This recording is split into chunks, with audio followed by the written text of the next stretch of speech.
কাজ করে দেখলাম পানি একদম ক্লিয়ার, খাওয়া যাবে। আপনি রিসার্চ করলেন তো?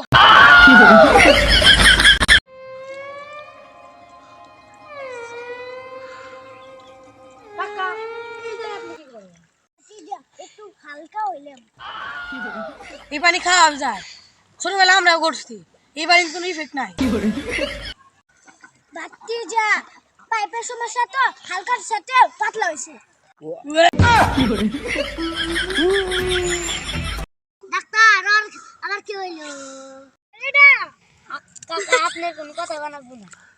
কাকা, পায়খানা তো জম্বি ইনফেকশন হয়েছে। ডাক্তার সাহেব, এর জ্ঞান ফিরবে কিভাবে? সন্ধ্যা ওর স্যালাইন দিতে হবে। যত বড় ডাক্তার, মোর কথা যথেষ্ট।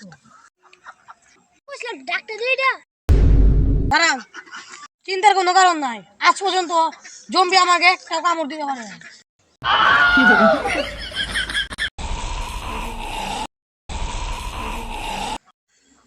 কি করো? টিকটকে দেখছি আপনার ভিডিও। আরে এটা টিকটকের মতন বোকাচোদা না। দিতে পারবো। কাকা, আমরা কেন খারাপ হয়েছি? ধরা